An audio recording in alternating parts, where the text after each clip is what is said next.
no. Oh, yeah, it's beer time. It's 5 o'clock. Showtime.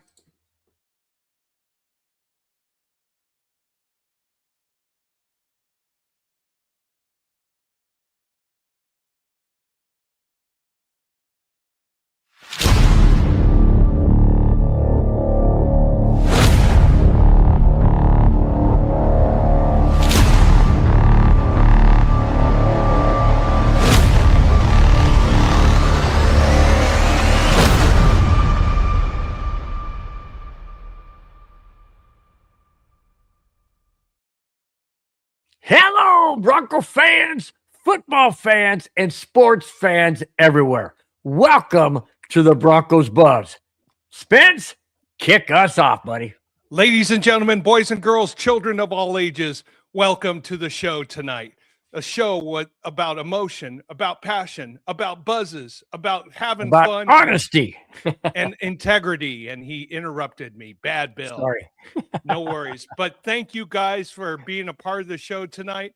On tonight's episode, a kicker gets kicked, a sushi bet recommendation or two from me, and will I make another accurate prediction of our record for the upcoming regular season?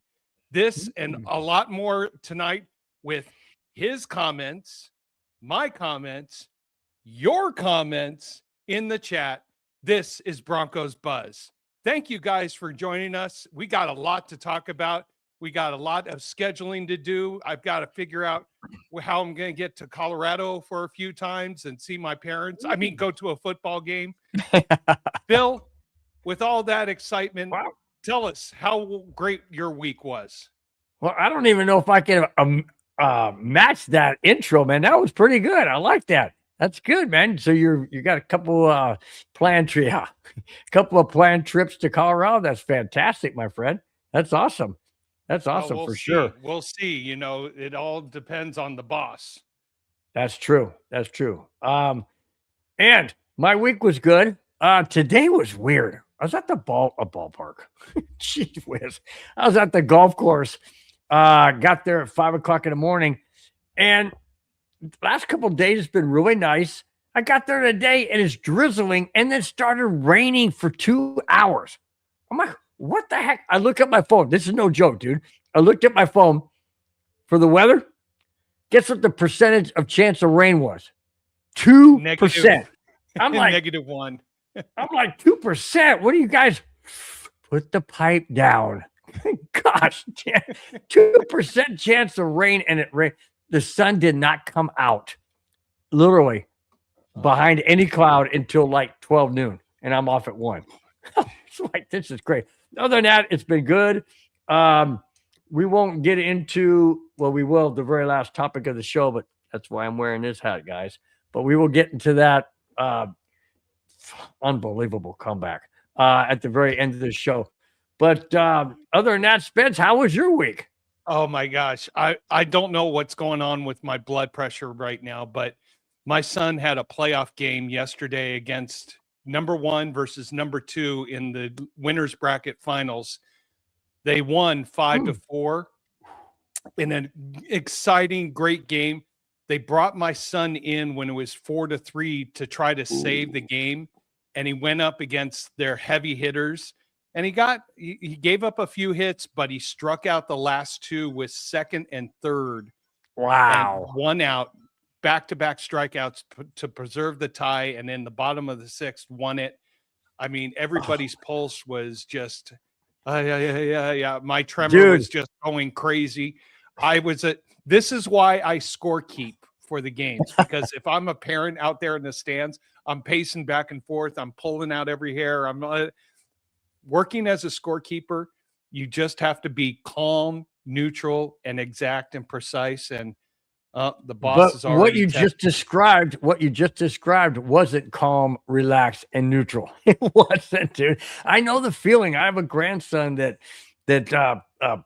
played baseball. He loves wrestling now. So he's trying different sports and trying to see which one is his niche. But in baseball, he's really, really good at baseball. and Yep. I'll watch the games, and I just go down. I take pictures for their team, or I did when he played, and take pictures of the team. And I'm going to show you something real quick. I know we're off topic, but hey, we don't care. That's what the show's about. By the way, Bob Smith, we're waiting for you. I've got my root beer with the vanilla, and it's fizzling and shaking. So Bob Smith, we're waiting for you. He's got to show up because we got to discuss the schedule in that first game. So this was back in, let's see, he's 14 now. I believe this is when he was 10. I believe it's 10. He may correct me. Doesn't matter. He was playing first base. The ball came from, I believe, the shortstop to first base. And look at this extension, and he caught it, dude. Oh my God. He absolutely caught it. And look where his feet are. He comes right down on the base. I took that picture, dude. Nice. Is that insane? That is insane. And I know we're bragging on our kids and grandkids, but hey, you know what? It's just a family show, and we welcome family, and so that's what we do. Yeah, my son is leading the league in batting. His batting average is 701. Nice. And these are 10 and 11 and 12-year-olds, and he's not even 11 and a half, and he's leading the league in batting. Nice. Yes. Nice. All right, let's get to the chat real quick. Spence, you want to kick it off? Or not? Hey, what happened, dude? I said, you want to get to the chat? You want to kick off the chat? I just had to reverse. I had them in the wrong way. Yeah, let's get to the chat and start off with Victory Lap. Yo! What's up, Victory Lap? So let's be. Let's be Bronco. Is that a root beer float? Yes. Waiting for Bob Smith, that Kansas City fan who I made a promise. No, I get that, but where's your normal? Is that water? No, it's beer. Okay, good. This is the water. Just checking. Multi-hydrations. Victor Lap follows up by saying, "Cheers, everyone." I said, "What is up?" Cheers, my friend. And Victor Lap has a question for you, or a comment. Was at the casino a few days ago. Almost became. Tell us, Victor Lap. Yes. Tell us how close. Tell us how close. And hopefully you took a picture. And I don't know how you can put a picture up on this thing, but whatever. But let us know how close, dude, because I'll bet you that was. I bet you your nerves, like Spence said when his son came in and got the last 2 outs by strikeouts, his blood pressure was raging. I bet yours was as well. David Yonkin, what is up, my friend? Yonkin. I say if the Broncos want to be considered elite, they have to take care of business 13-4.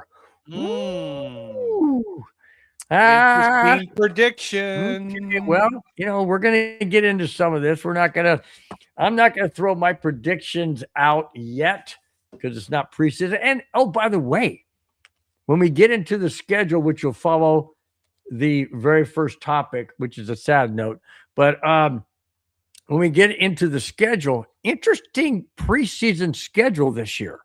Very interesting preseason. And we'll get into that.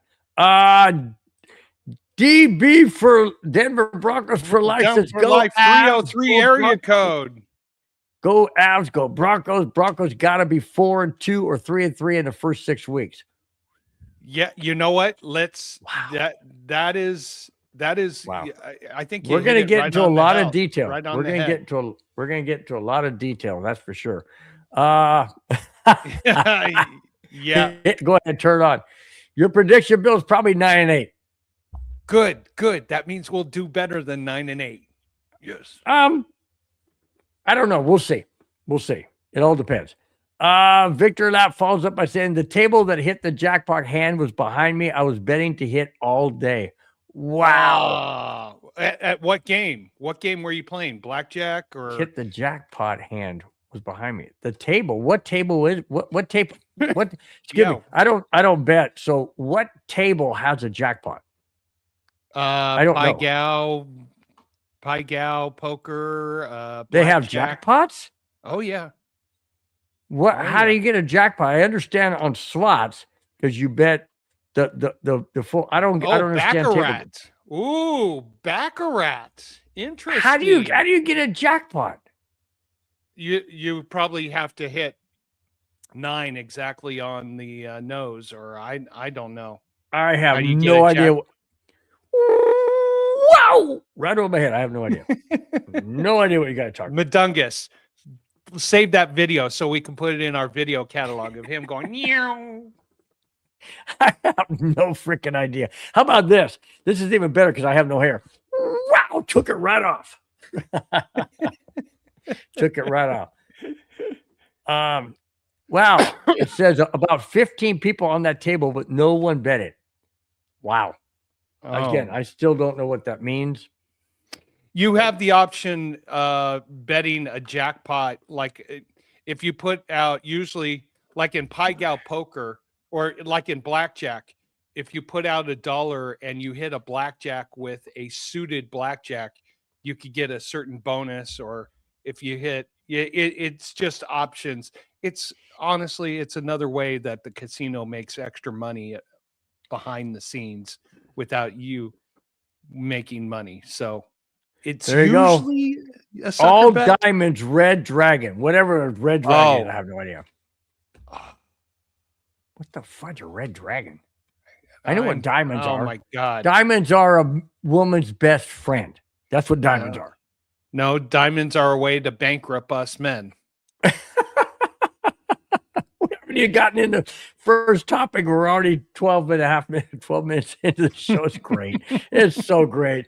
I love doing this show so much because you guys engage with so many different things. It's so fun. It really is fun. I look forward to it. I know Spence does too. We look forward to Fridays. We really do. It's the end of the work week for everybody else but myself because I work tomorrow, which is fine. But it's fun. It's the end of the work week. It's the kickoff of the weekend. And we have the schedule that we will get into momentarily. All right. We need to kick off this show. We need to kick off this show on a very sad note. But from a man who I admired throughout his time with the Broncos. And you'll understand why. Here it is. Ring of Fame quarterback for the Denver Broncos, Craig Morton, has passed away at the age of 83. Morton played 6 seasons with the Broncos, amassed a record of 41 wins, 23 losses, and throwing for nearly 12,000 yards and 74 touchdowns in 6 seasons. He was inducted into the Ring of Fame in 1988, his first year of eligibility in Denver. Freaking amazing. Amazing. And guys, in case you don't know, he's the original number 7. He wore number 7 for Denver. And he took the Broncos to their very first Super Bowl in 1977. There's that 7 again. And not only that, but do you realize that both number 7s, John Elway, Craig Morton, went to Super Bowls and were never drafted by the Denver Broncos? Craig Morton was traded. I believe it was either traded or not released, but traded to the Broncos in 1970 at the end of 76, before 77. I believe it was 76 or 76 season. 76 season. Took the Broncos to their first Super Bowl. John Elway, also number 7, wasn't drafted by the Broncos, was drafted by the Indianapolis Colts, was traded to the Broncos. No, he wasn't drafted by the Indianapolis Colts. Baltimore Colts. Yep. and was traded to the Broncos and went to Super Bowl wearing number 7 and was the Broncos' first Super Bowl win in, ironically, 1997. There's that 7 again. Amen. How crazy is that? Craig Morton, you were amazing quarterback in Denver. You put the Broncos on the map officially by beating the then dominant Oakland Raiders to win the AFC Championship and go to the Super Bowl, unfortunately losing to his former team, the Dallas Cowboys, in that particular Super Bowl. Craig Morton, I tip my hat, place across my heart. May you rest in peace, my friend. Spence, what do you have any comment about him? Yeah, actually, we have to say a big thank you to Tom Landry for Craig Morton, because Tom Landry thought he had 2 quarterbacks. He had Craig Morton and Roger Staubach, and he could not make a decision. So what he would do is start Roger Staubach one game, then start Craig Morton another game. Then it got to be start Roger Staubach 1 quarter, Craig Morton 1 quarter. Then it got down to a series that they would say. Then it got to, I kid you not, plays. Roger Staubach would do the first down play, as my wife's moving my camera here. That's okay. That's okay. That's the boss. Sorry. That's all right. The boss is messing everything up. But Tom Landry couldn't decide. And Craig Morton couldn't get into any rhythm at all. But he had all the talent. There she is. Oh, sorry. No, don't be sorry. Tell her don't be sorry. You're fine, honey. You know, she's part of the show. I mean, it's family. It's Bronco Buzz with Bronco Bill, Kona Spence, and the boss.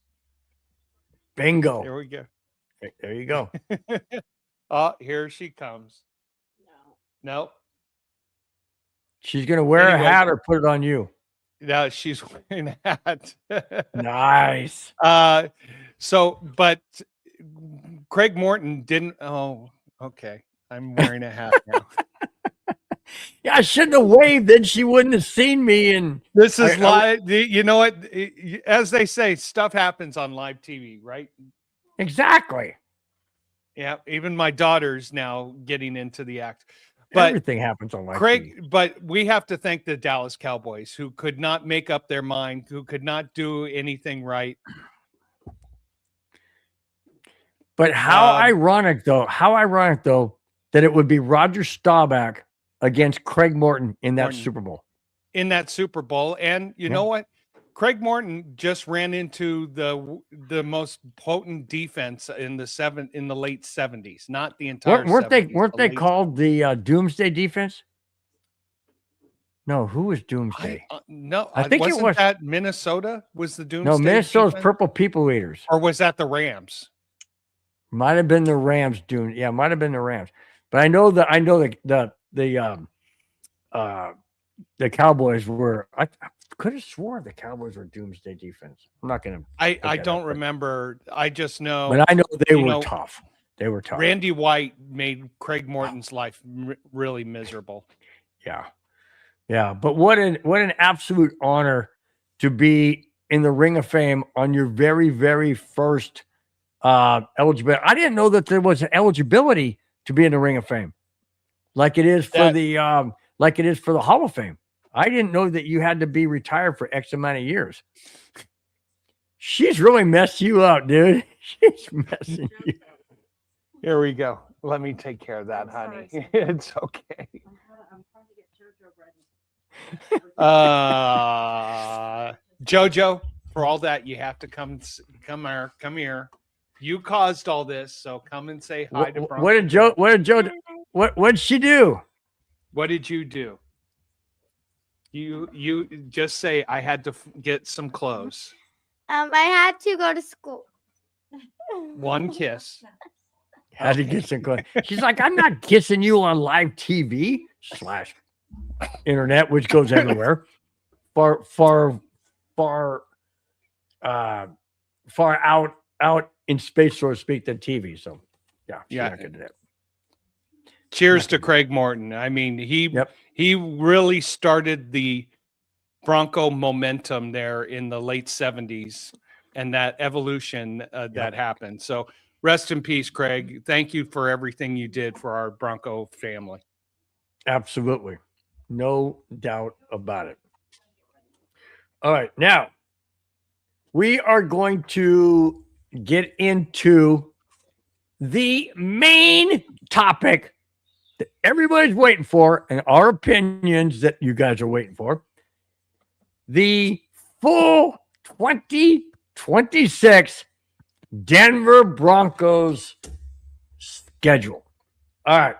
Before we get into the actual season, Spence, listen to this crazy circumstances of 3 games in preseason. We've never had these. We've never had these games before. Okay. First game is at Atlanta on Friday, August 14th. Do you realize August 14th is a couple of months? I know we're in May, June, July, August. 3 months. August 14th. Why are you doing that? Is that your birthday? Mm-hmm. It is? August 14th is your birthday? August 14th is my birthday, Magic Johnson's birthday, and my parents' anniversary, wedding anniversary. They will be celebrating their 61st wedding anniversary. Oops, sorry, hit the mic again. Come then. So, all right. Way to go. 61st. 61st? When did they get married? When they were 12? In 1965. I was their That's what I said, when they were 12. Yeah. Good heavens. Good gosh, man. No, serious. 61. That is, I mean, when you get to 50, everybody wants to celebrate 50.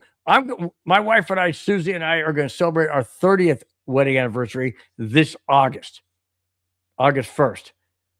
That's 30 years. And I'm like, man, that's an accomplishment. Yep. 50 years. I'm hoping to get there. I'll be 87 when that happens. So before we get going, 61 years? Holy smokes. Yeah, that's 61. Insane. Awesome. Let's catch up with the chat here. There's a few new people here. So Unhip Tiger 5207. Nice. We're going to be 7-2 by our bye week. Possibly. It's a stretch. I think it's a stretch, but it is possible. Yeah. She's 9.5. She'll be 10 in late August. She's not giving me kisses anymore. That's Paul Costa. Paul Costa says she's not kidding you ever. Forget it. No. Yeah. and not is capitalized. That's so great. Oh, gosh, Spence, that is so good. He follows up by saying, so the Pats are going to have to go out to Seattle and kick their butt in the opener. Go out. Oh, yeah, Patriots. Yeah, Patriots in Seattle. Yeah, a little bit maybe of revenge from the Super Bowl, but I mean, it's another year and all that, and once you win the Super Bowl, and have that trophy, and then you end up losing to the same team that you kicked their butt in the Super Bowl, doesn't have the same meaning. It'll have the same meaning, or it'll have a different meaning, I should say, for the Patriots should they win. It's not going to have a different meaning for Seattle, I guarantee. So Victory Lap thinks we're going to be 6-3 by our bye week in week 10. No, possible. I think that more to come, but I think you're onto something, Victory Lap. And Unhip Tiger, yeah, could def drop 3, but even so, if we get through 6 weeks, 3-3, we're in great shape. Yeah, the schedule we'll get into it now. There's 3 definite tiers that we see with our schedule. Yep. Hard, medium, and weak. Seattle's loaded. I doubt the Patriots beat them. I doubt it too. I mean, they didn't beat them in the Super Bowl. They probably dang sure ain't going to beat them in a regular season. That's for sure. All right. Yep. Let's hit the schedule, and let's start out with 3 preseason games. All right. Here it is. first game on Spencer's birthday. Parents' anniversary. Yep. At Atlanta. At Atlanta? But the important thing is it's a Friday night during our show. It is a Friday night. You're right. It's 7 p.m. Eastern, so it's an hour. It starts an hour right before our show. They love our show, guys. They love our show, just like you guys love it. It's okay. Do we win that game? I know it's preseason, but who cares? But I'm just mentioning these preseason games because there are 3 teams that we never play in preseason. Rarely. Guess what the other 2 are? They are the NFC North teams. Yep. Mm-hmm. Huh?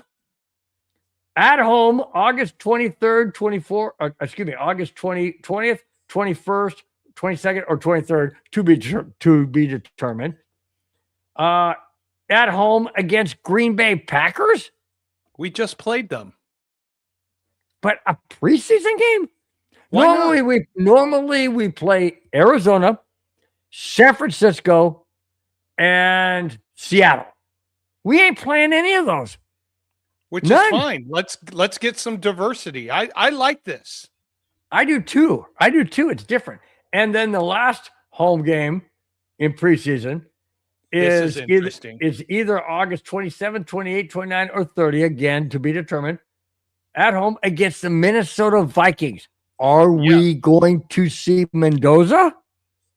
I mean, it's Mendoza. What am I saying? Are we going to see who's the Vikings quarterback? McCarthy. I know. That's what I meant. Not Mendoza. McCarthy. Are we going to see? Aren't you quietly a Minnesota Viking fan too?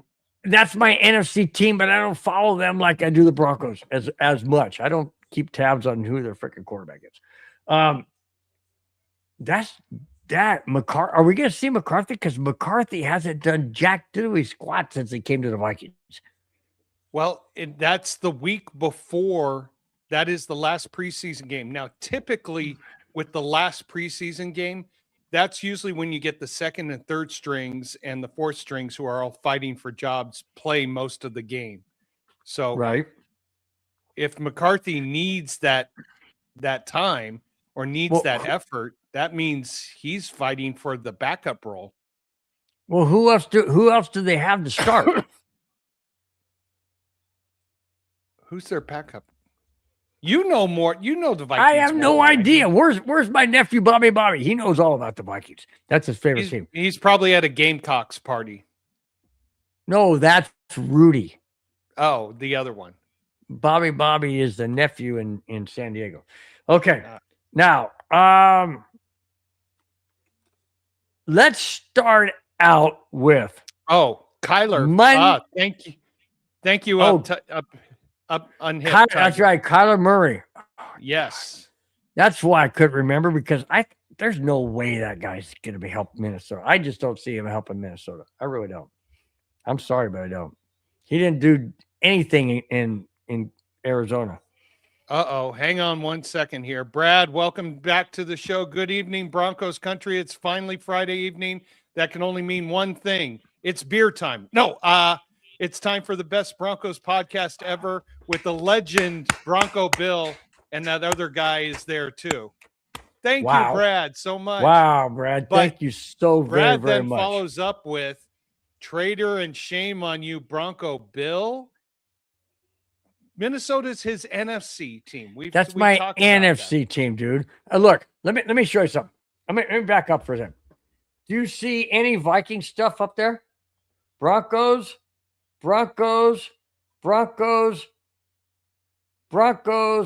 orange and blue. Yes, Avalanche, of course, and Avalanche down here because they're still playing. I see a little purple in the lights there. There's a little purple. No, you don't. You don't see nothing in that purple stuff. But no, I do like the Vikings. I do have my nephew Bobby gave me a Viking sweatshirt that I do wear when the Vikings play and the Broncos don't. But that's the only Vikings gear that I have. The only Vikings gear that I own. If All right. if I took my camera and panned around everything in this room and everything that I have, all 3 replica Broncos Super Bowl rings. Yeah, it's crazy, dude. All my shirts, my jerseys, this shirt, everything. Okay. Anyways, oh, Regular totally season. hang on. No. Pause. Time out. Totally spaced out. Totally spaced out. We want to thank our sponsor. Oh my For God. today's show is Slugger Golf. Yes. Slugger Golf. Hang on. Let me bring up the QR code. Also, let me bring up the message. Type that in. Let me show you guys what he does. He does a tremendous amount. Let me move the microphone out a little bit. He does a tremendous amount of incredible work, guys. He will take footballs. He will take baseball gloves. He'll take anything that you have that you want as a keepsake of a football that you may have. He can take, I don't even know, he probably can take a baseball and turn it into a putter cover or an iron cover or whatever you have to cover. Here is one of his, I gotta move this out more. Here is one of his items. Look at this. Look An actual NFL football that has Paul Tagliabue's signature on it. Guys, turn around. If you're into golf and you want to have those golf club head covers that your buddies will be talking about, you got to scan this QR code.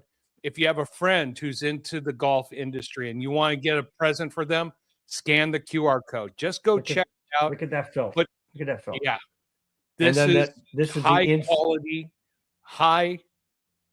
this is going to impress your friends if you're using it for golf. I have a friend who plays golf. We're going to try to get one of these covers for him for his birthday, which is coming up soon. So jump on the web, come here to the QR code and scan it. Just check it out. See if there's anything that's interesting. As my daughter is sitting here dancing, you going to come and dance for everybody? No? Oh, okay. She's on her way to dance class right now. But yeah, guys, the owner of Sluggers Golf is Jeff Call. Amazing guy. He does tremendous amount of work. Just to give you a little bit. How you doing, kiddo? He was wondering how you doing. Good.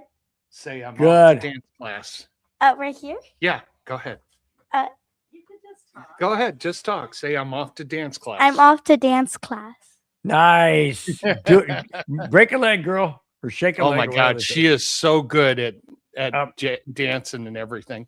Nice. What I was saying if I could, is, I'd turn the camera and show you. But back to our sponsor, who we are eternally grateful for his support. What I was saying is, Jeff Call, his work is impeccable. When the Philadelphia Eagles won the Super Bowl, the Eagles, he was able to contact them through a mutual friend. The Eagles sent him 75 professional NFL footballs that he literally took apart and put into head covers, just like the one that I showed you, just like this. And it had the Eagles logo or something on the front, whatever it was. And that was to give to the players of the Philadelphia Eagles in a golf tournament that they did. Guys, he's fantastic. He does amazing work. Check it out. Contact him through his email or however you, or through the website. Make sure you click on that QR code. You won't be disappointed. There's somebody out there that you know that has a glove or a football or a team or whatever that they would love to have that particular item saved. He will do that for you. So please check it out and give Jeff Call, Slugger Golf, your support. We really, really great. We do appreciate it. Also, type Broncos Buzz in the message section, you will get a discount. All right, guys. We're going to move on to the schedule. We're going to keep this up there for your convenience. And we will go step by step, Spence, on each one of these games. Yes and no. You can go ahead and mark mine. I'm not marking it, but you can go ahead and mark mine if you so feel inclined as to, I say we win, we lose, whatever. Here we go. Week 1 at Kansas City, opening Monday Night Football. Yes or no? This is tough because you've got Mahomes, who is coming off an ACL, and I thought it was MCL. No, it's an lateral collateral, LCL, which is the worst one. It takes about 9 months to heal. I don't know if he's going to be ready, but why do I just get this sick, pitiful feeling in my heart that we're going to lose that game no matter what? It's one of those situations. It's Monday Night Football. It's everybody in the nation watching. We know the referees support the Kansas City. I mean, when they didn't have Kansas City, or they didn't have Mahomes last time we went there and played, it was 17-10, and it was a lot closer than people thought. I hate to say this, guys. I got to go with an L to start with, only because I just don't. The situation doesn't align. Okay. I'll say a W. I'll say a W because I think Bo Nix is going to be a lot better off than Mahomes with that ACL, LCL, whatever. Yeah, but the referees in Kansas City are like. No, I'm saying the Broncos will beat them. The referees probably will screw it up. Yeah, exactly. All right. Next game at home, Jacksonville Jaguars. That's a W. Revenge. Big time. That's a W. Yeah. That's a W. All right. Week 3. At home against the LA Rams. This is the NFC team that scares me the most because they added a lot. That's a Sunday night football Sunday night game. So I unfortunately am calling that an L right now because I don't know how the Broncos are going to be at that point. And the Rams, I would agree. The Rams have all the tools to win the Super Bowl this year. So yeah. I think just like you, Paul Costa, I agree. I think that's an L too. Yeah, I do too. All right. Game 4 at Levi Stadium at San Francisco. I don't see the 49ers being that good. No, I don't see the 49ers beating the Broncos. That's a win for us. Yeah. Followed by at SoFi Stadium and the Chargers. I'll say the same thing I said last year and the year before. Just for some reason, we do not play well in SoFi Stadium. Yeah, but that's Broncos' home game. That's their 9th or 10th home game. Come on.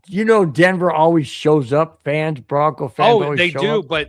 but we always find a way to lose those games here in LA. Oh, the boss says bye. She's going out. So I put that, unfortunately, as an L, as my honey turns out the lights. The party's over. Or it's just beginning, one of the two. Yeah, she can't hear. She can't hear, so it's okay. So I hate to do that, but I think the same thing happens that happened in 2025 happens in 2026. We just find a way to lose in SoFi Stadium, unfortunately. Yeah. I'm gonna say, this will shock you. I'm gonna give that a W. I'm gonna give that a W. I'm gonna say, here's what I'm gonna say. We beat Kansas City, we beat Jacksonville, we lose to the Rams, we beat San Francisco, we beat the Chargers. That's 5. 5 out of 6. I know I shocked you. No, that's only 5. That's not 5 out of 6. That's 4 out of 5. Well, that's what I said. I was counting preseason, I guess. Anyways, all right. Then week 6, at home against Seattle. That's a loss. Absolutely a loss. Actually, In my I'm opinion. counting that as a win. I think What?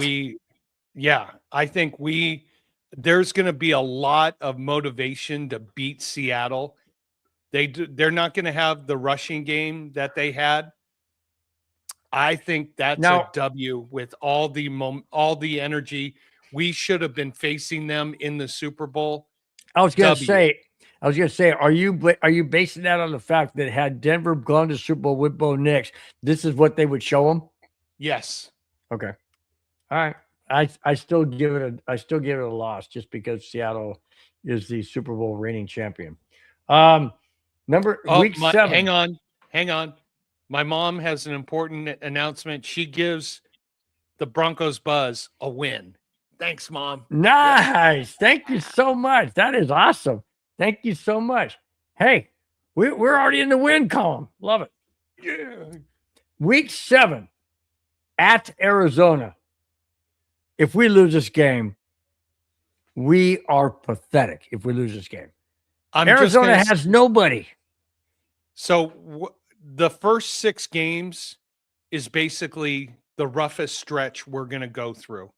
Right. That is, I mean, you are playing against five of the 6 teams made the playoffs the year before.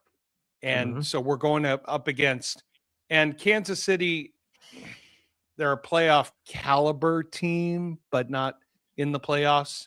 So you've got 6 brutal games to go over with. I'm just going to preface it now, and the next 8 games will be like what happened in 2025. So let the win parade begin. All right. So we beat Arizona. Yep. In week 7. Week 8 is at Denver with the Chiefs. We obliterate them. Okay. Week 9 at Carolina. Spanking. Spanking. Week 10 at home because we're on a bye. Winner. Perfect time for a bye. Perfect time for a bye, though. Really, it really is. And then we stay at home against the Las Vegas Raiders and Mendoza. Does Mendoza play in that game? Is he going to be? Oh yeah. Okay. And do we win that game? We win that game. Okay. I'll tell you right now, it will be a close game, but we win. Why? Why will it be close? Because we just always play the Raiders to close games, 1-score games. All right. Week 12 at Pittsburgh. What's that say? On Black Friday. Yes. Oh yeah, Black Friday. Right. Broncos right Buzz after Show. We get another game. Yeah. Black Friday. That's right.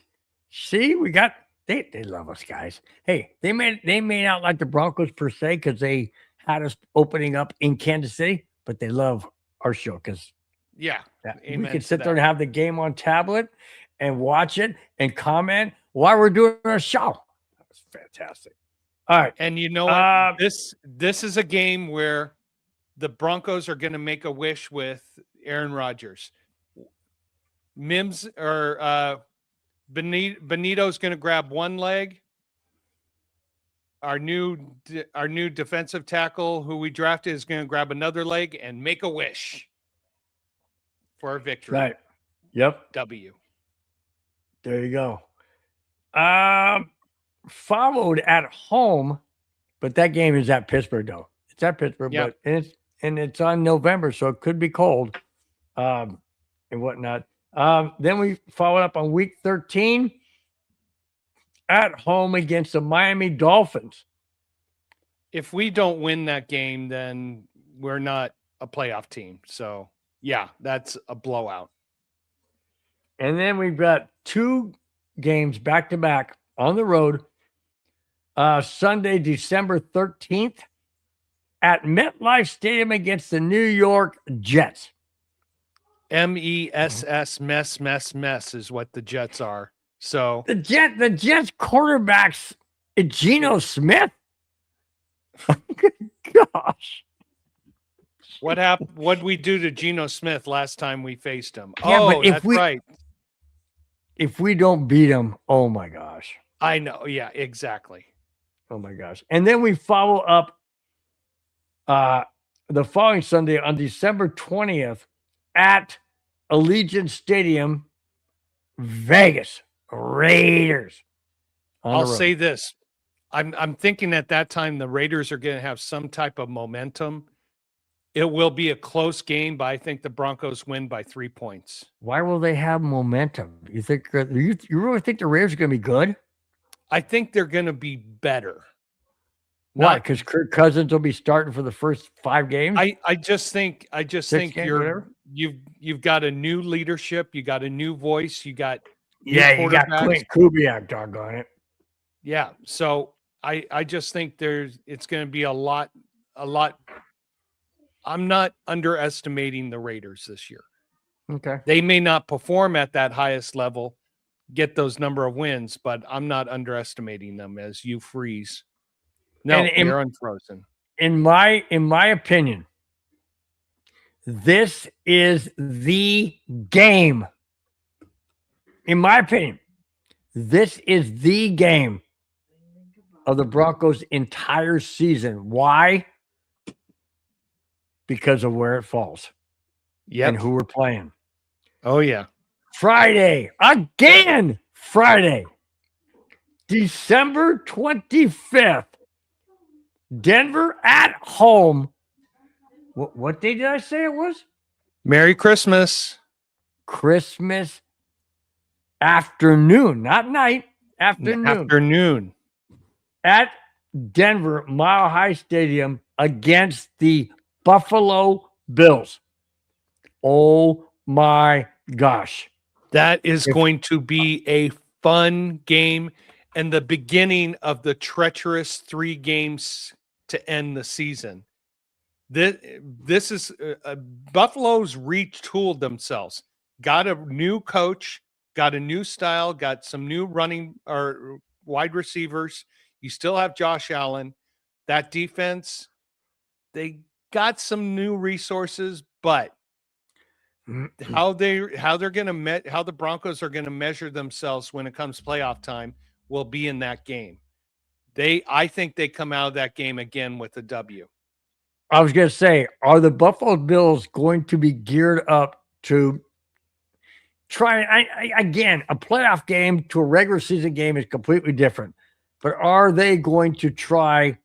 And well, I shouldn't say try. Is their mindset going to be, we should have won that game in the playoffs? We're going to show you why we should have won that game because we're going to come out and kick you in the butt. And the Broncos are going to come out with, hey, we're fighting for the number 1 seed. We're going to come out and kick your butt. And Paul Costa checking in. Kona, just update your win-loss prediction to 17-0. Yeah, I would like that, but I paint myself into a corner. I need a little flexibility, Paul. Just a little. Now, how interesting is the 2 of the last 3 games? Yes. Christmas Day at home against Buffalo, who we beat in the playoffs to advance to the AFC Championship game, followed in week 17 at New England, who we lost in the AFC Championship game, minus Bo Nix. Now, reason why I say at New England, well, not only is it at New England, but late in the year, could it be another snow day, Spence? Could it be another snow game?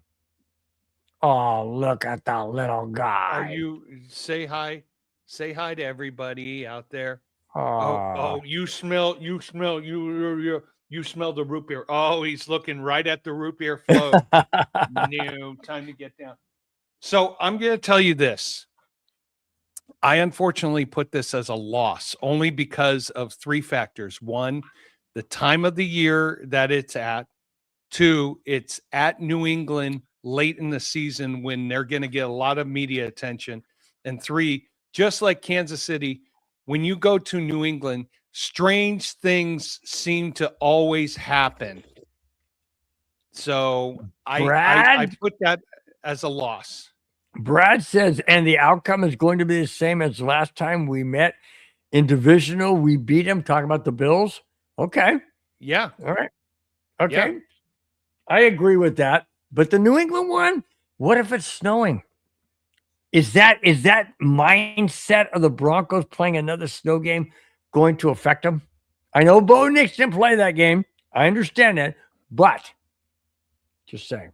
Buffalo won that playoff game in Denver. It was a catch. They're going to. No, it was an interception. Come on, Paul. Look, I know. All right. That was then. This is now. We're moving forward. But okay. I see your point.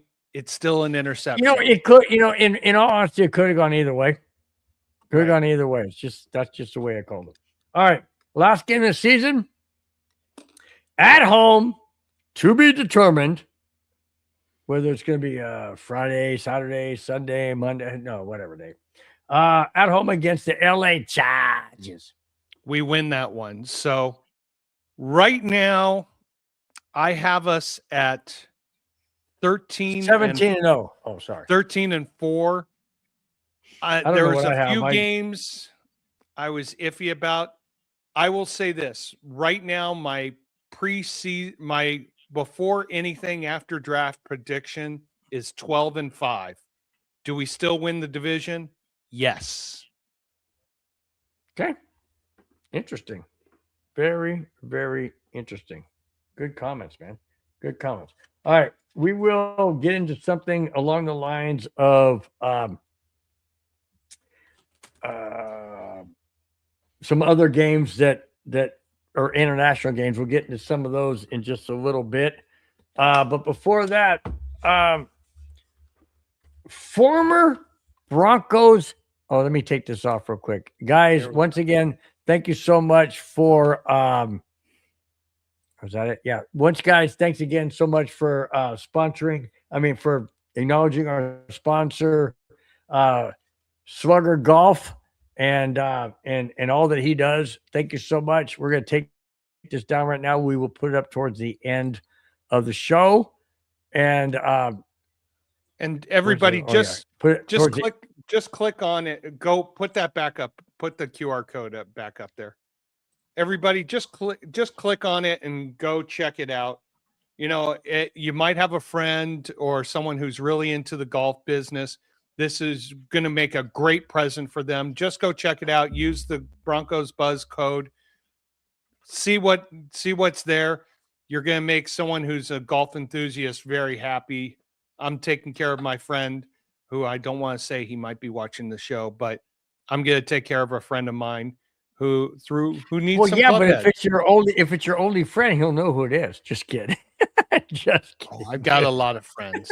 I know you do, dude. I know you do. You know what? I think Brad's talking about the next topic. Which is? Nope. He's not. No, not yet. Okay. Yeah, that's the last topic. Just to let everybody know. We got football stuff, then we'll get into.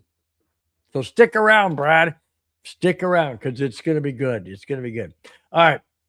Former Denver Broncos amazing field goal kicker has just been released. A kicker got kicked? Kicker got kicked. Here we go.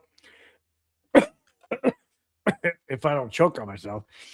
The Green Bay Packers have released kicker Brandon McManus, who they signed to a 3-year, $15.3 million deal just last year.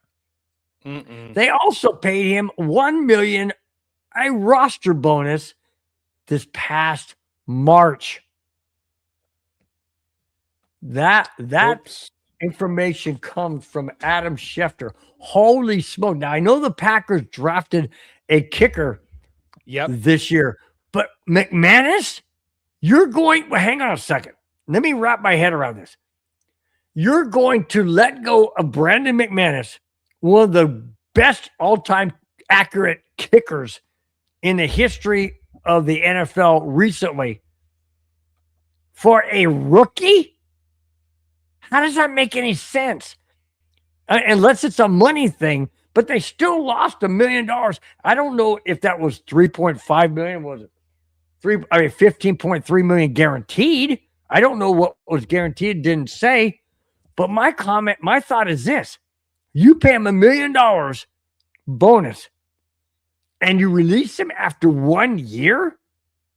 Was he that bad in Green Bay? Spence, what's the deal here? Near the end, yes, he was that bad. And that playoff game he had against Chicago, he struggled. Those last 3 games, he was not good.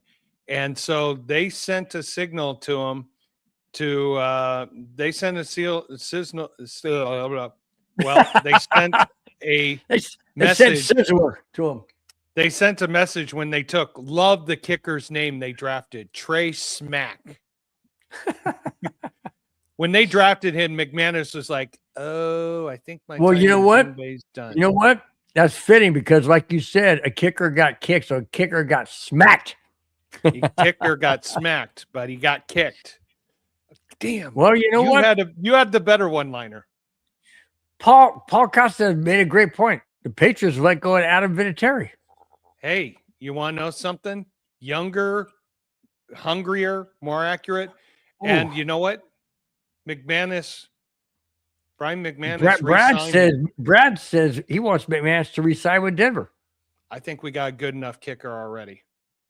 Okay. Dependable, reliable. I mean, how many game-winning kicks did he have this past season, especially against Buffalo? Yeah. Oh, yeah. Yeah, but I was going to say he missed that one against Kansas City, but that was a defense. That was an offensive line.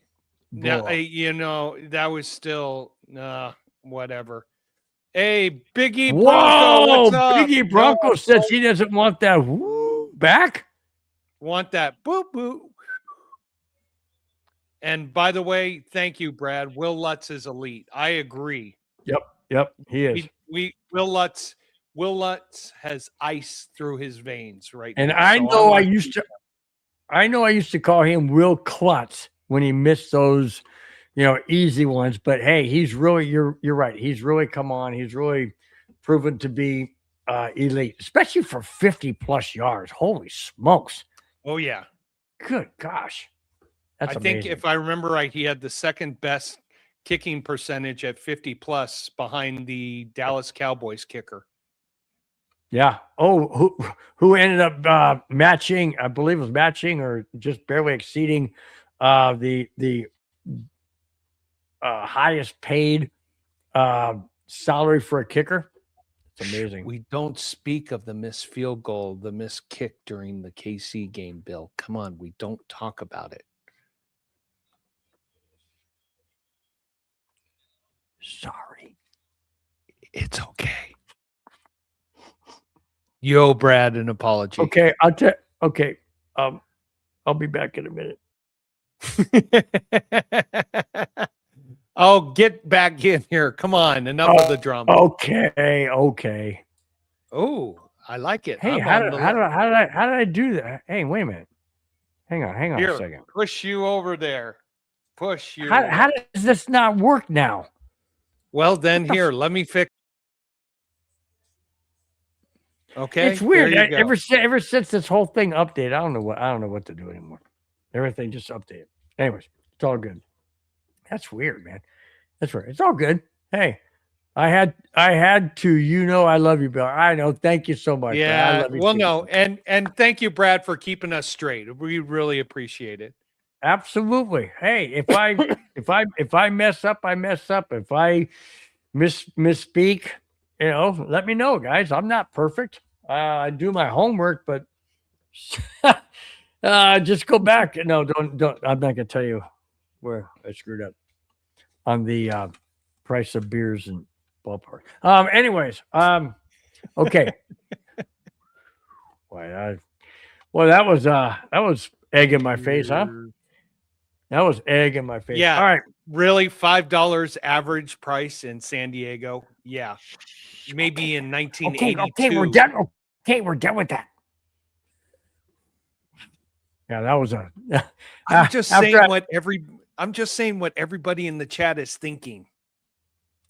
Bill, you screwed up. Yeah, I know. All right. Speaking earlier of my favorite NFC team, the Minnesota Vikings. Oh boy. What? No. Are we going to talk about that topic, the good topic or the bad one? I don't have a bad one in here. Not that I know of. Oh, okay. Okay. The Minnesota Vikings are inducting Oh, yes. the former league MVP into the Ring of Honor.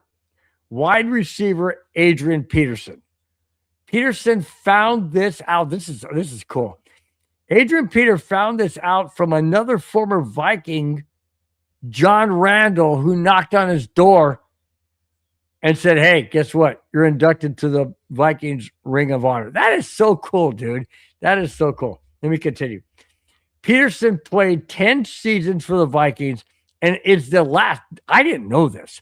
He is the last non-quarterback to be named league MVP of a season since 2012. Whoa. Since 2012. That is an honor, man. That is an absolute honor. The last non-quarterback to be named league MVP of a season since 2012. That's incredible. Wow. That is absolutely incredible. Congratulations to Adrian Peterson. I know he's had some off-field issues, accusations, but like I've always said, off the field accusations, okay, let the off-field accusations take care of themselves. When you go into the Ring of Honor or the Ring of Fame or the Hall of Fame, it's supposed to be what you do on the field. That's why I'm so angry about Pete Rose not being in the Hall of Fame. I'm not a Cincinnati Bengals fan. I'm a Chicago Cubs fan. Can't stand Bengals. I'm a Cincinnati Reds fan. I can't stand the Reds. But Pete Rose did in baseball what no other players have ever done. He should be in the Hall of Fame for what he did on the field. People are, wow, he bet on games, blah, blah, blah. Okay, fine. He wasn't freaking playing. You guys get it? It's what you did on the field in your career. I know I'm going off on a tangent, but it aggravates me. But here's the difference. Adrian Peterson, everything he did was for the game. Yes, he had off-field problems that had nothing to do with the game.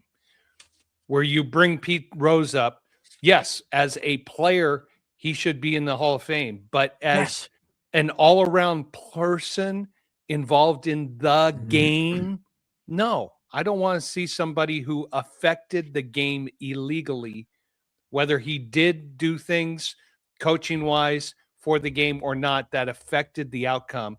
Pete Rose, in my opinion, should not be in the Hall of Fame because of the antics he did for the game on the field that were not in the best interest of the game as a whole. And I know you and I will disagree with that, but like I said, I'm not a Cincinnati Reds fan. I can't stand the Reds because they're in the same division as the Cubs.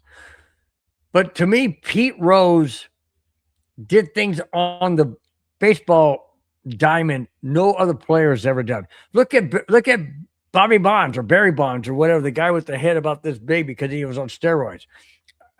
I mean, people are wanting him to be in the Hall of Fame. People are wanting. It's just this is the Hall of Fame per se. Oh yeah, O.J. Simpson. There you go. Great example, Paul. Great example. O.J. Simpson was a pretty good football player, but what he did on the field was great. Should put him in the Hall of Fame. The difference is what you do ethically for society, which affects the media people who vote you in. Aaron Hernandez wasn't that bad of a football player. Yeah, he wasn't that bad. He's not a Hall of Fame player, but what he did off the field ethically. The Hall of Fame in Canton, Ohio has an ethics clause for the entire lifestyle, entire persona of some human being. I don't know if baseball has that, but I know that they do have that in the pro football at Canton, Ohio. So Yeah, good point there, I mean, Paul Costa. hey, I'll take the criticism from you guys. I'll take it. It's all well and good. Get over it, Bill. Rose screwed himself by doing what he did. No hall for him. He does belong in the Baseball Hall of Shame. All right. I see your point, guys. I really do see your point. My thing is, if it's a Hall of Fame of what you do in your baseball career as a player, that should be what it's recognized for. Otherwise, you're going to have people like O.J. Simpson shouldn't be in the Hall of Fame. You're going to have people like, I don't know, Ray Lewis shouldn't be in a Hall of Fame if he's in a Hall of Fame. I don't know if he is. I'm just saying people like that shouldn't. If ethics, morals, dignity, and I don't know, anything else you want to bring in, off the field, marital issues, whatever, if all of that, exactly, Conan, I agree. If all of that comes into play, then the Hall of Fame, in my opinion, is based more on what you do outside of what you played, how you played, than it does with what in the parameters of what you did play. You see what I'm saying? Does that make sense to you? Does that make sense to you, Spence? If a player has, let's just break it down. If a player plays 10 seasons and has a fantastic career and is elected to the Hall of Fame, and then 2 years later he goes out and kills his wife and rapes some kids, and ethics comes into play. You see what I'm saying? I mean, I don't know. I know I'm going. This is on a tangent, but whatever. You're going on a tangent, and this is a discussion that could be an entire show, and it's going to need a lot more beers and a lot more other beers. Women outside the house, because we're talking about children and stuff, so that's not good. Anyway, yeah. I apologize, guys. I didn't mean to go on a tangent. No, hey, that's no apologies necessary. That's part of the show. This is what we have. That just gets under my skin when you start mixing apples and oranges. That's all I'm saying. Okay. But hey, overall, congratulations, Adrian Peterson. Well deserved. Yep. Absolutely. I didn't mean to completely just totally screw over Adrian Peterson for that topic. But yeah, that I'm glad he's in the Ring of Honor. That's totally awesome. Totally awesome. He well deserved. I mean, come on, really? The only player of a non-quarterback to be the MVP of the league since 2012? We're talking 14 years. You're welcome to your opinion, Billy, even if it's wrong. Thanks, Brad. Appreciate it. Hey, like I said, I'm human. We all have different thoughts and processes and feelings and stuff like that. You guys, I don't take anything offensive what you say. I really don't. Ethics has to come into play from Paul. Okay. Yeah, I agree.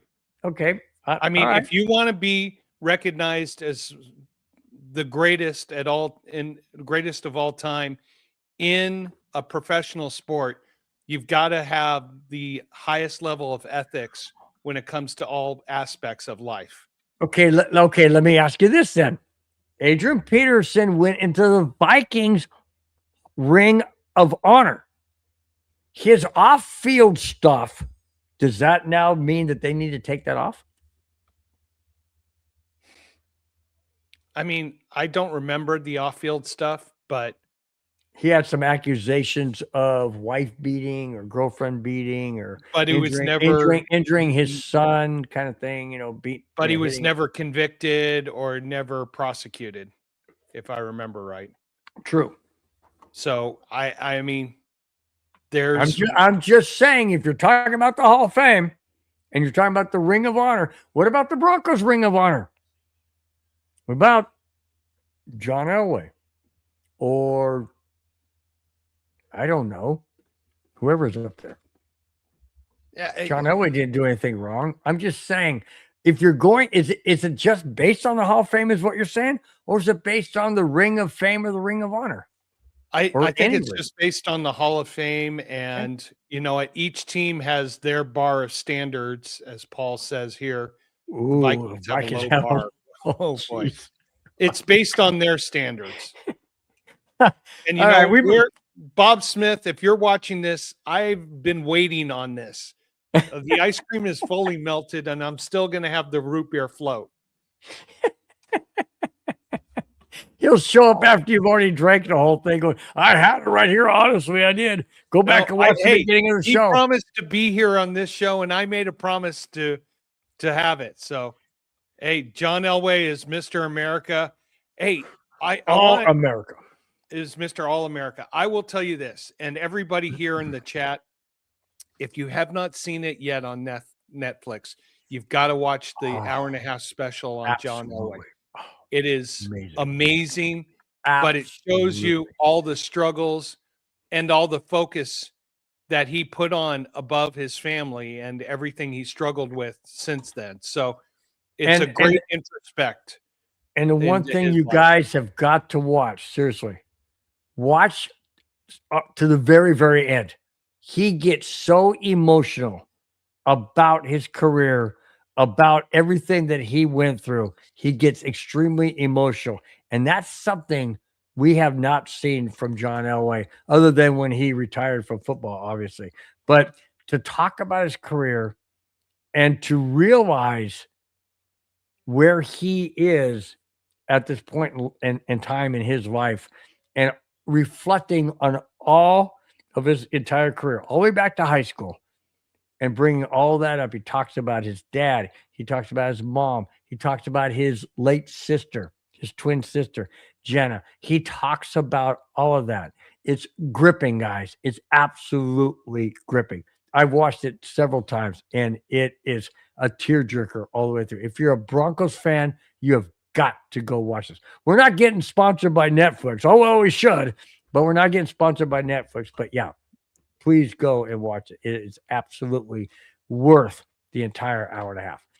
I think Brad is suggesting a spinoff from our show. Well, I'll have to have my nephew be co-host then. There you go. Oh my gosh. All right. I still remember Elway running for those first downs in the Super Bowl, back-to-back Super Bowl. Yeah, that play will be shown forever of him diving to get that first down and being twirled in the air. And you got to listen to his comments that he says about that play in that Netflix special. He said, he basically just said, I didn't care what happened to me. I was getting that first down. Yep. And he even mentioned when the guy hit his arm with the football, he said he thought he lost the football. He thought he lost the football, but then he said with the hit on his arm, it literally pinned the football to his chest.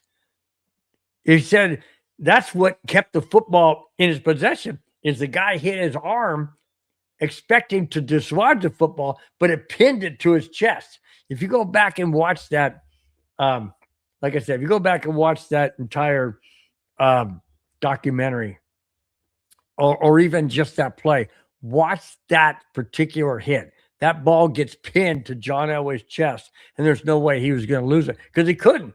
I mean, the helmet was there pinning it to his chest. It was amazing. Absolutely amazing. All right.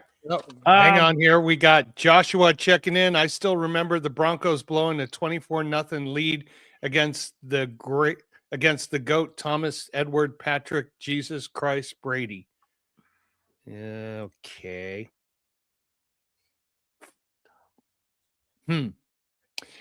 I don't I'm think he had having a that many memory loss, names. Josh. I don't think he had that many names. Joshua, I think he's a big Patriots fan, if I remember right. That's okay. He can be a Patriots fan. We're all good. Brad says, I think we all agree Elway is the greatest quarterback in the history of our beloved Broncos franchise. No freaking doubt about it. Yeah. Now, I will make one comment that our beloved owner of the network totally disagrees. Totally disagrees. He said if he had a choice to pick between Peyton Manning and John Elway, he says Peyton Manning all day long. I totally disagree. Totally disagree. Why? Because Peyton Manning, sure, Peyton Manning was great here for the 4 years he was here. Okay? But John Elway had to go through being quarterback with some really bad teams to get where he ended up being with great teams because of a la Terrell Davis and Rod Smith and Ed McCaffrey and the other accompanying players on defense as well. When Peyton Manning came here, he came to a team that was solid. He went four seasons, a 4-winning season, 2 Super Bowls. There you go. So you can't say that Peyton Manning was better than John Elway. I mean, you can't. Sorry, guys, I keep hitting the microphone. You can't say that. Realistically, you've got to look at the entire picture. But anyways, yeah, I would say John Elway by far is the greatest quarterback the Denver Broncos have ever had. And how about, let's just say this, John Elway had a more long-lasting impact into the Broncos franchise than Peyton Manning.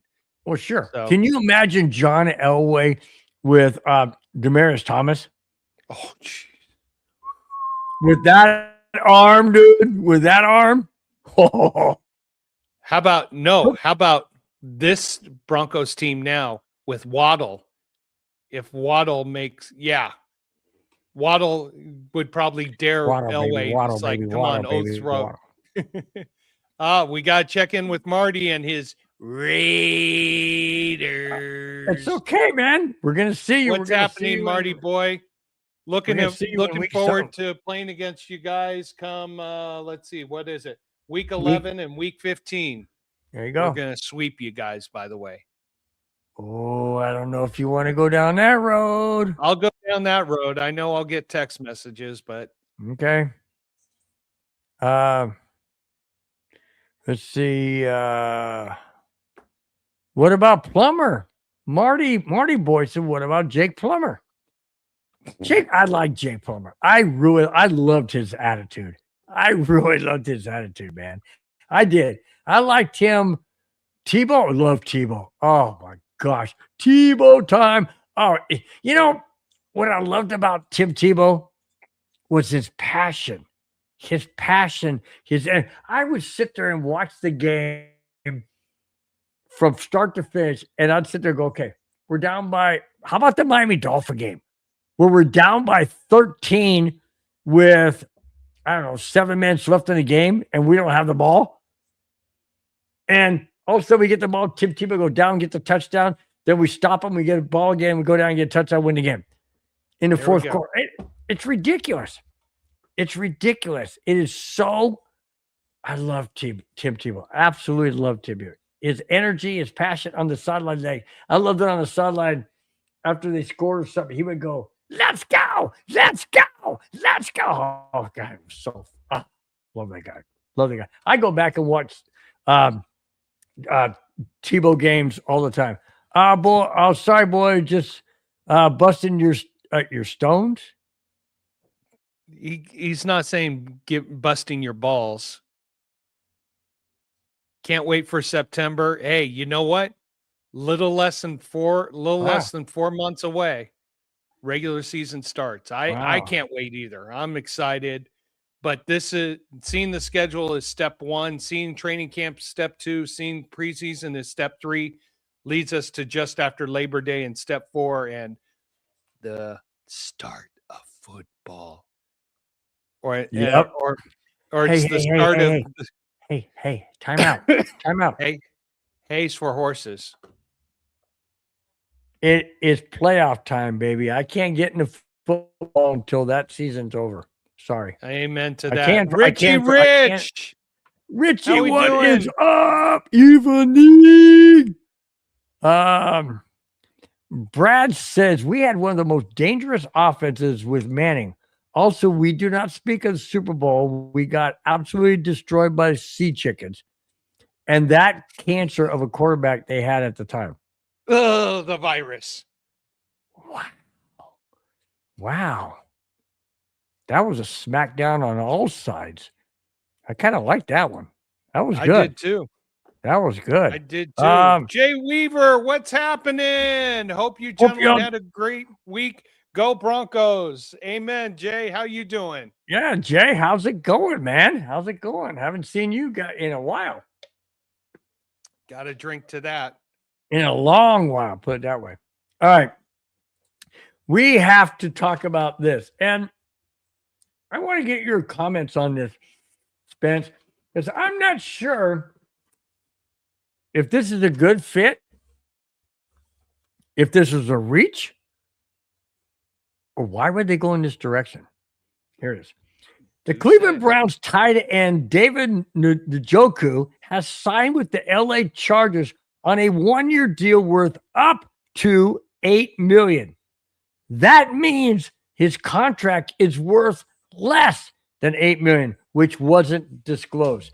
Spence, what is your thoughts of why would they go after Njoku on a one-year deal? But not only that, but give him incentives. Aren't they already loaded on tight ends?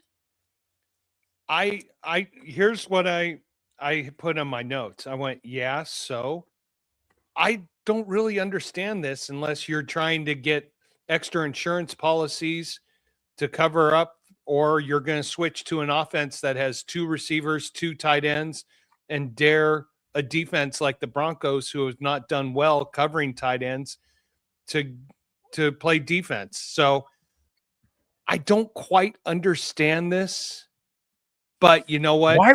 I don't doubt the plan Jim Harbaugh has. He's a great coach, so he's got something up his sleeve. Or is this an insurance policy because they don't trust the injury bug that seems to go around that Chargers franchise? Or Clippers. Or Clippers. The Clippers are just down the street from the Chargers. So why would Cleveland give him up? Did they not want to pay the money? Did he want to leave? What was the deal? I don't know. It was the news came and I read all the articles and I was just like, someone's That's not what I writing saw the too. truth. Right. Someone's not writing the truth. There was a disagreement between coach and player. The franchise Browns didn't think he had a future there and just cut him loose now while they had a chance, or they're trying to save cap space. I don't know. And yeah, Mike McDonald has a plan for it. Double tight ends, old school football. Yeah, that's the only thing that I brought up that made sense is you go to a two tight end offense where you're going against teams who are geared toward three receivers. Honestly, who cares what they do? It's the Bolts, and it doesn't matter what they do on the off season. It's the Bolts we're talking about here. Agreed. Absolutely the best quote, or not quote, the best comment yet. The best comment yet in the entire chat when it comes to another team. Best comment. Yeah, so I'm gonna give this up again. Brad, I'm gonna say it one more time. Brad, you deserve the absolute best comment on another pertaining to another team in tonight's show. I'm gonna read it again. Honestly, who cares what they do? It's the freaking Bolts. Doesn't matter what they do on and off. It's the season. It's the Bolts we're talking about here. Exclamation point. Love it. Thank you so much, man. That was classic. That was absolutely classic. I couldn't have said it better myself. You know what Sorry. we need to get, which I would have posted right now, which Madungus would have done. You know what Madungus would have done right now, right? I know. Yeah, I'm not Go gonna ahead say if you want to put it up. Go ahead. You can do we it. don't have it. Okay. Oh, good. Yeah. That's even better. So all right. Now that's the why I speak of it. The last 3 topics, and I haven't given the last 2 and shown it because those are Anna's last 2 that she loves always to have the last 2. All right, here it is. Spence, I'm going to ask you 5 different years of 5 different quarterback draft classes. And I'm going to ask you, go ahead, you can read it. Go ahead. Ty Eagles, what's happening? I just don't think that Elway was a better passer than Manning. He was a better quarterback and more elusive, but that's heavy conversation. But I'm glad you got rid of the pretty boy Wilson. Was a loser. Anyways, True. High fives to you, Ty Eagles. What's up? Hi, guys. Thank you for your comment. You know what? Manning just had the timing of the passes. He had the timing. Manning had the Elway cerebral. had the brains, where Elway had the brawn. Yep. So good. Well, not only that, but Elway had. Okay, Manning had the brains. He could read defenses and just dissect them like a master surgeon. Okay, but Elway had the. I don't know, the backlot mentality where just I gotta get out of trouble, I gotta do this, I gotta create something, I gotta do that. He had the escapism. Yeah, Manning never was that. Elway was the escape artist. I mean, go back and look at games where he just jumped out of certain sure tackles and just made ridiculous plays because of his arm.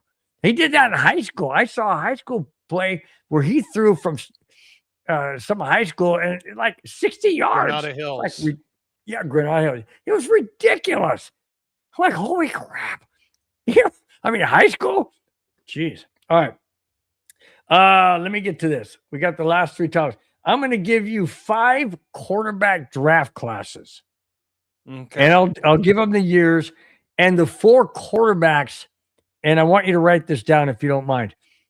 4 quarterbacks in those drafts that you would take to be your starting quarterback today. Then I'm going to have you rate them from 5, 4, 3, 2, 1 afterwards. Okay, ready? Okay. 1983. Oh boy, do we all know this one. John Elway, Dan Marino, Jim Kelly, Ken O'Brien.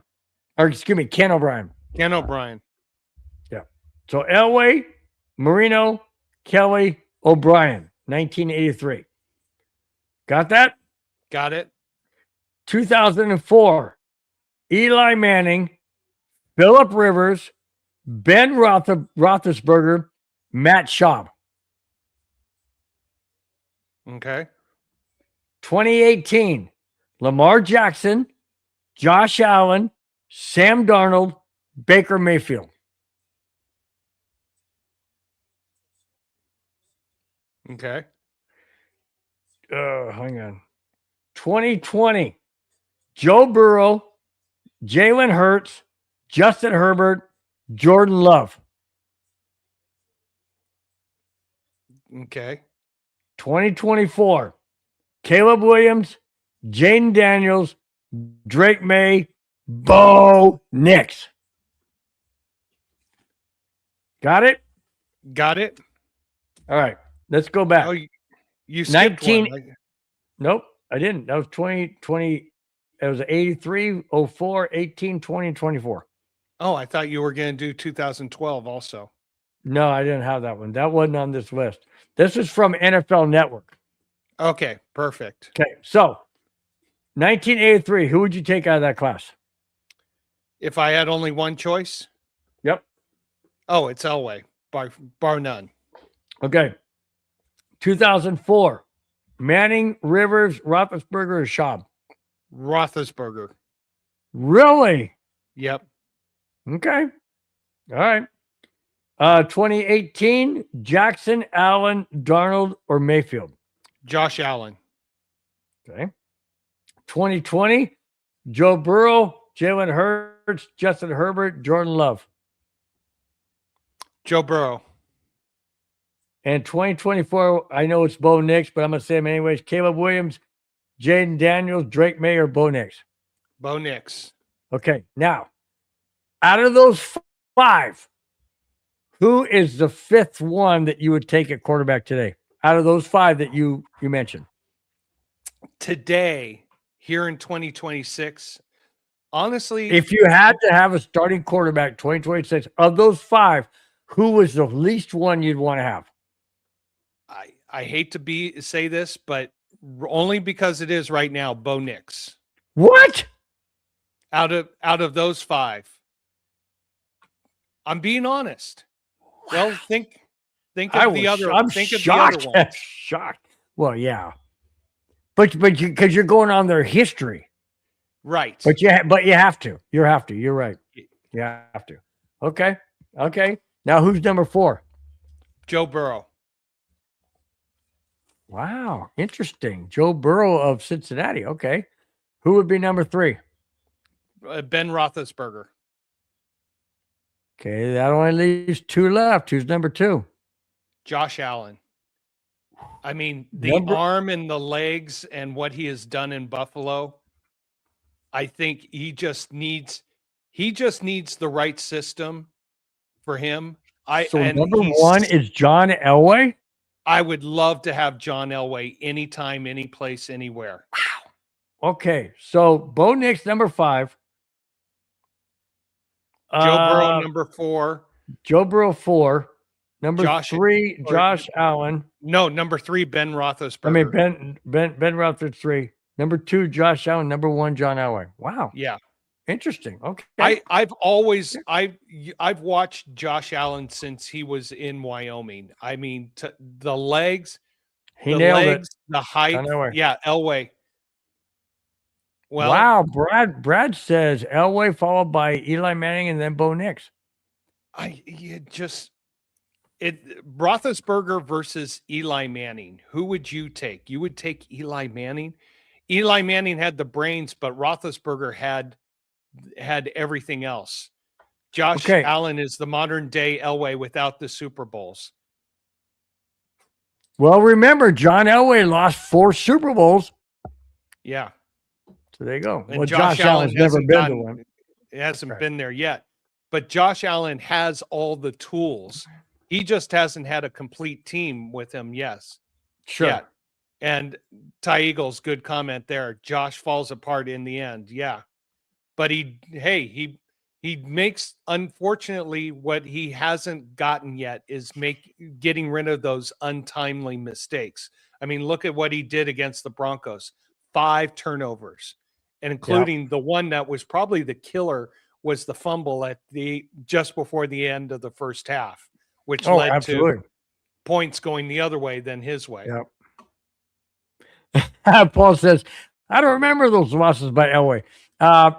Yeah, those were back in the 83, 87, 88. No, 86, 87, 89. Those are 3.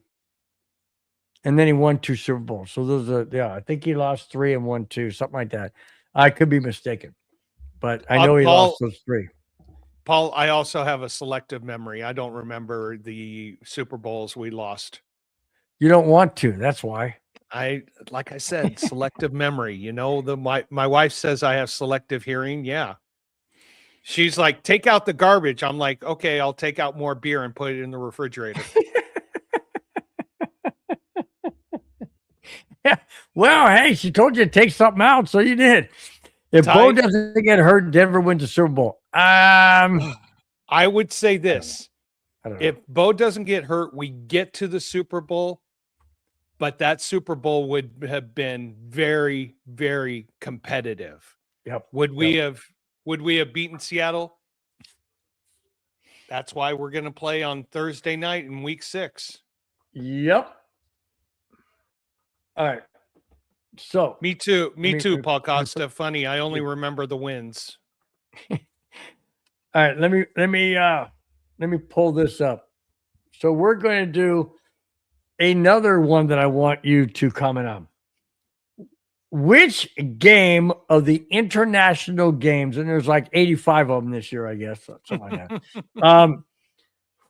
Which games of the international games that start at like dark 30 our time would you be willing to get up early to watch? Week 1. And in Australia. Are you freaking kidding me? 17-hour flight? What are they? I mean, I know the NFL wants to market. Why don't they put a freaking game on the moon? I mean, well, you never know. They might. This is stupid. Oh, yeah. Talk about a 60-yard pass. We were more like halfway around the freaking moon. Why would but you got to note, Bill, that game is at 8:30 Eastern, 5:30 out here in Pacific time, which is noon. At night? Yeah, it's a night game for us. It's noon for them. Yeah, I know, but what gets me is why? What? Okay. All right. It's marketing. I know. And it's the week 1 LA Rams, San Francisco 49ers in Australia. Are you watching that game? You getting up to watch that game? Definitely interested. I'm definitely interested. We'll be watching that. It's a Thursday night, if I remember right. It doesn't say here. It's September 10th, which is Thursday night. So it's their Friday after early afternoon. It's our Thursday night. Why can't I get this thing to work? Because you haven't bonked it enough. Oh, there we go. Okay, got it. Week 3. Oh, by the way, I'm not really interested in that game. It's an NFC game. I don't care. It's not the Vikings.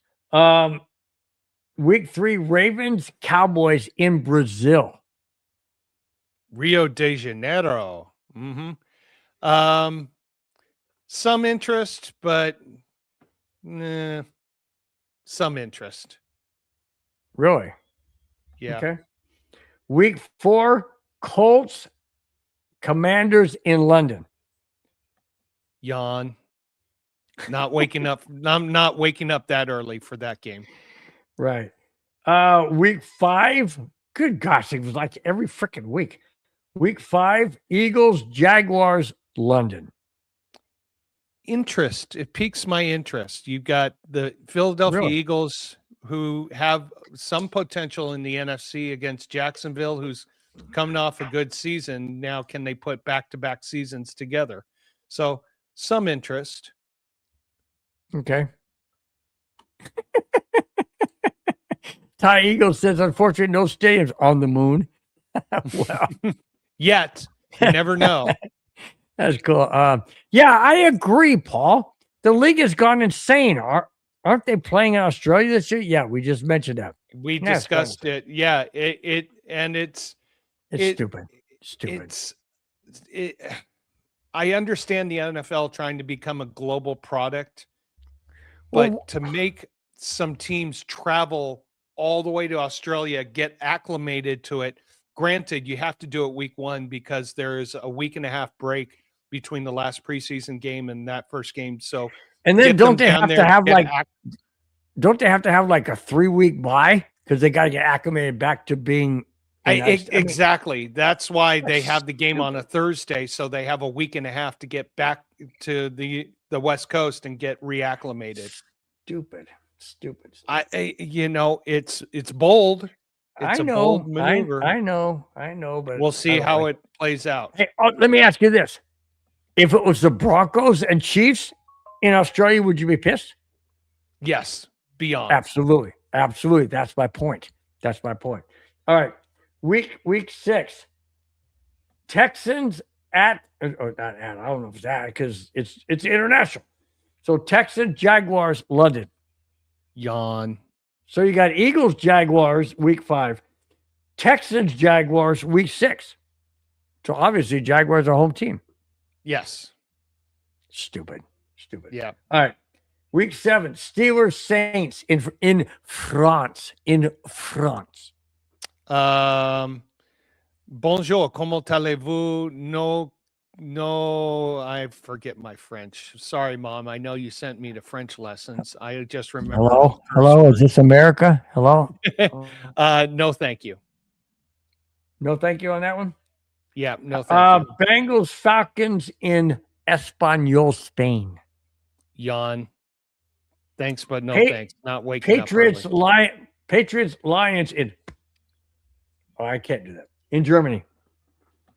I'm going to tell you right now, out of all the international games, this is the one that intrigues me the most because you've got two teams who are playoff potential teams who are going to be trying to get in position for a playoff run.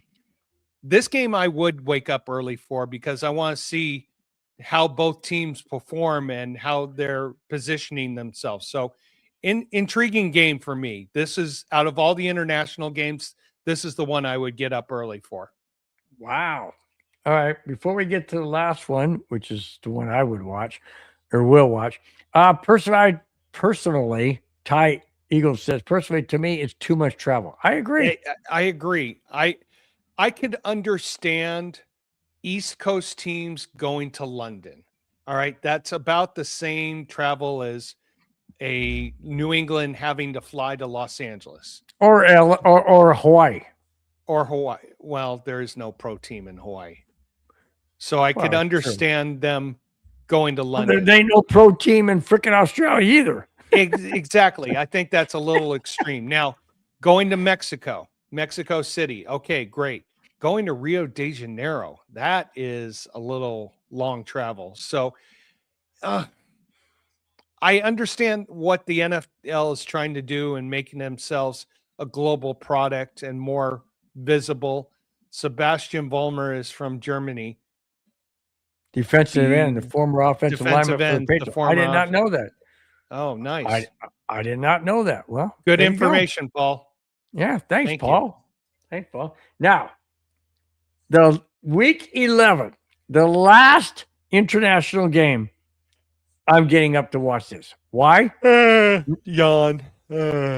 Not because I like the 49ers, because it's the Vikings against the 49ers in Mexico. So, I mean, Mexico is like what? A couple hours ahead of us? So it ain't that bad. They're centrals. Well, right. No. So if the game's played, Mexico's in 3 time zones. They're wet. But it says is Mexico. Mountain and Central. All it says is Mexico. So I'm going from the standpoint. So the game might be played at 10 a.m.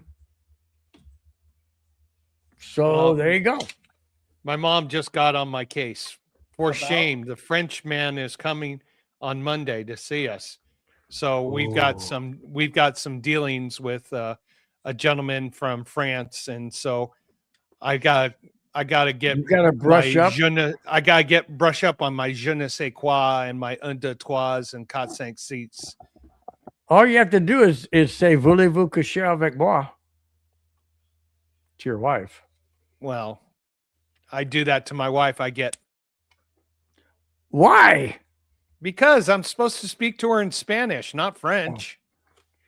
You know these Latinas. But do you know what that means? I got to tell you a quick story.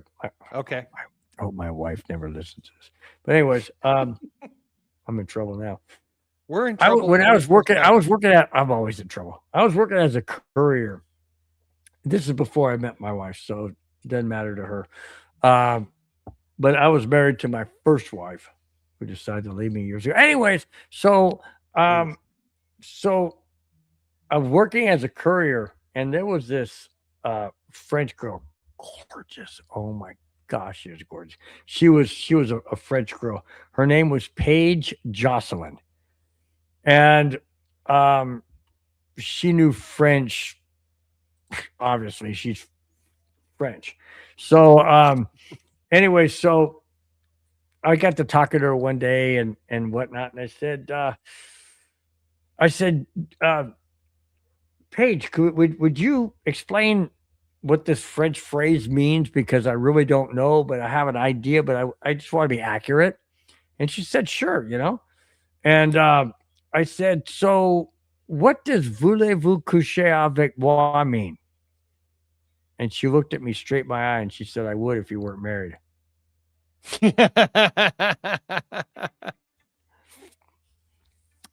I went, what did I just say? She said, you just asked me to go to bed with you. I went, holy crap. I said, okay, well, thank you. Now I know the meaning of that song. What? Bad mom, bad mom, bad mom, bad mom. Bad mom for what?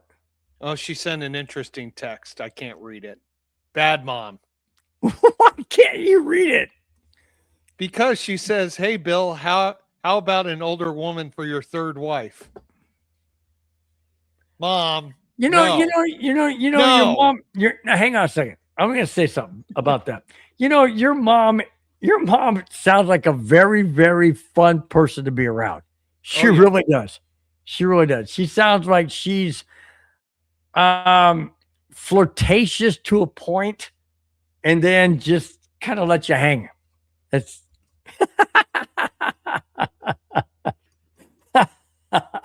no, your mom does sound. She does sound like a fun one. I would love to meet someone like that, just to have a conversation with and laugh and good time. But yeah, when I said that phrase to Paige and she told me that, I thought, okay, I need to make sure that it don't go any further.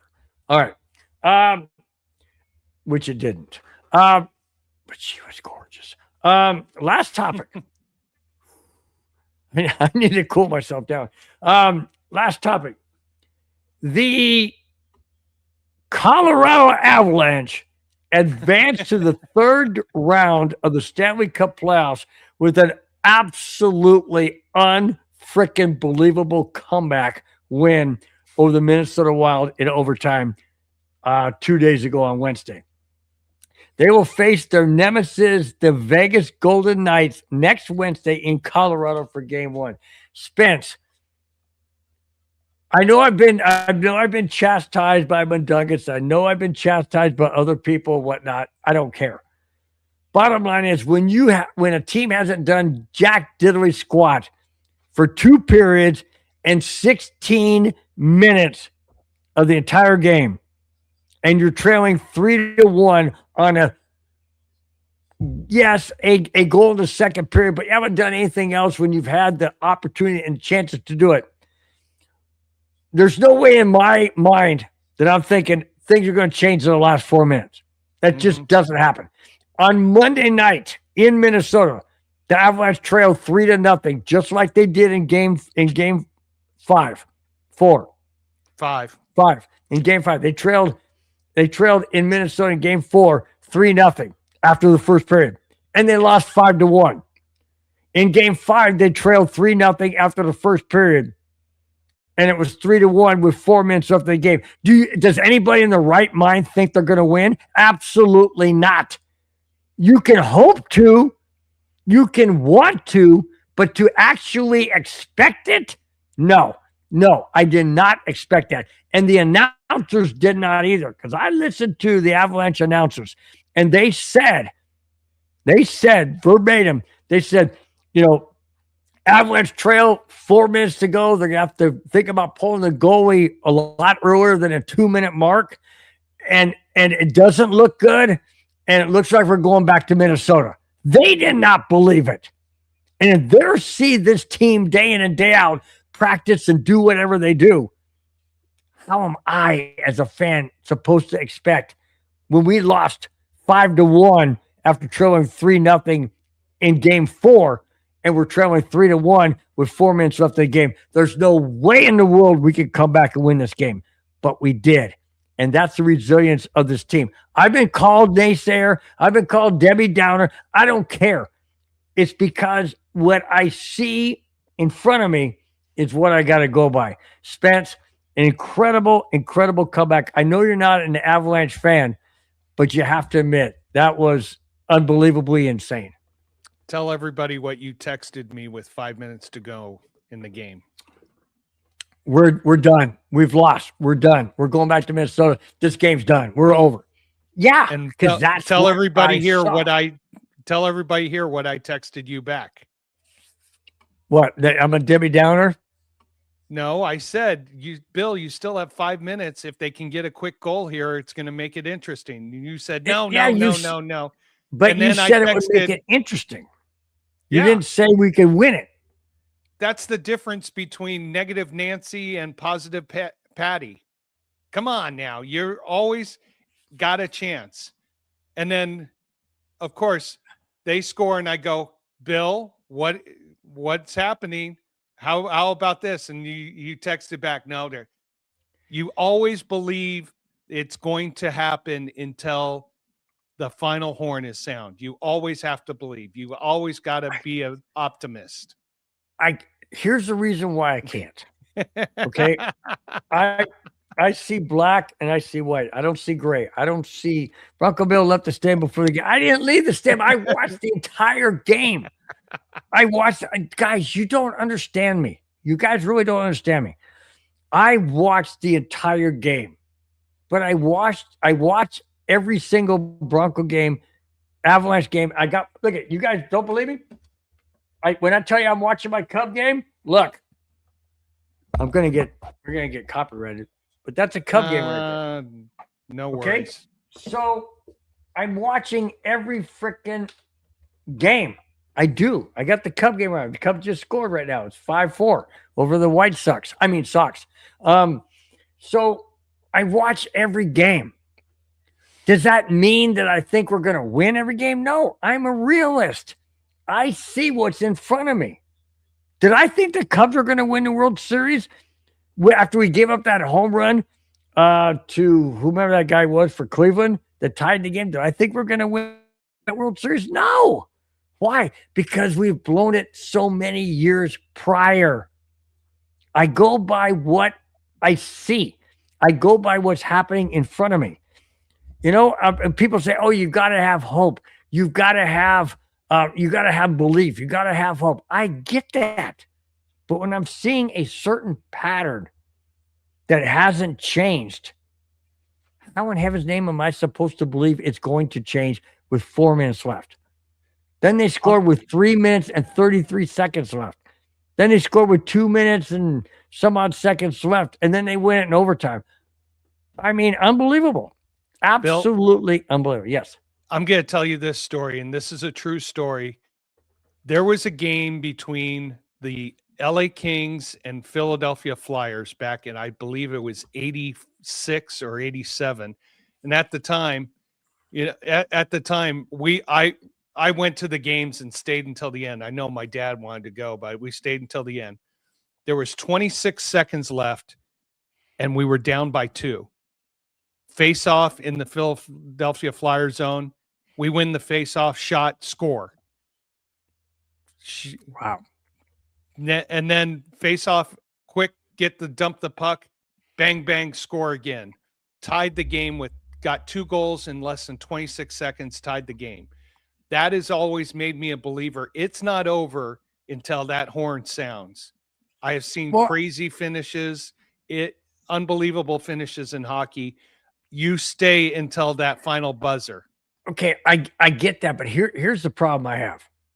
People say, okay, like Mundungus says, okay, you've got to always believe. If I put my thought process and elevation up here and say, okay, we're going to come back, and then we don't, I'm more heartbroken than if I would say to myself, okay, I don't think we're going to win. Then when we do, I'm more elated. Mundungus says, oh no, you'd be more elated if you always knew they're going to. No, I'm not. when I know we're going to win a game, I kick back and go, we got this game won, man. This is easy. This is cool. You know, I have no problem with that. I like to be surprised, I guess, for lack of a better word. I like to be surprised that we won. I was so elated when we came. You know what? I have watched that. I have watched that last 5 minutes of that game 5 against the Minnesota Wild. I can tell you no less than 10 times. I watched it no less than 10 times. Why? Because of the elation that I got. Well, Bill, at least we are what? At least we are not Ducks or Kings fans. Oh, hi, Spence. Didn't see you. It's okay. Hey, you know what? No, I but- still admit that, you know, I'm happy that the Kings made it. I'm happy for the Avs. And let's move on to now sweeping or eliminating the Golden Knights. I know, Brad, I you hate the said Avs and 5. 4. I'll tell you, Avs and 4. I'll tell you this: the Not bet gonna that I happen. really love is the series total of games under 5.5 is plus 125. That means for every $100 you wager, if the Avs win in 5 games or less, or the series itself goes 5 games or less, you win 125. I'm making a wager, taking that. Really? I hope you didn't hear that, honey. So is that? Oh, you said you're going to do a sushi bet. Is that it? Ooh, how much do you have to put down for 125? To win 125, you got to put down 100. And you're going to do that? I'm not saying publicly how much I'm wagering. Do you want me to really get in that much trouble? Oh, okay. Just checking. Just checking. Because she might be watching. It's us listening. You want to know something? She may not be watching, but she's always listening. Well, that's true. Come on. She got Yeah, those mother hearing. She's on the other end of town right now, probably about 10 miles away. She can still hear everything I'm saying. And now that is sushi wager number 1.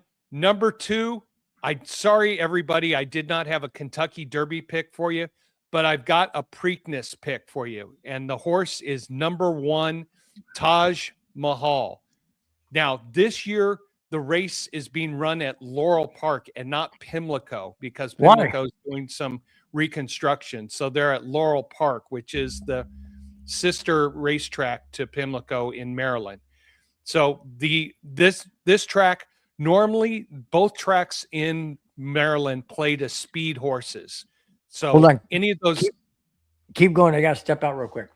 Yeah, any of those Keep going. deep closers that you saw in the Kentucky Derby coming way from the back of the pack, rarely, very rarely will that happen for the Preakness here at Laurel Park and or Pimlico. So Taj Mahal is a speed horse. This is a horse that loves to go to the lead, has the inside rail, has gone the distance of 1.8 miles. Now it's just a little bit further, 1 3/4. Hasn't been in a grade 1, grade 2, grade 3, grade 1 race. So this is stepping up in class, certainly. But this horse has run through all 3 races on this track.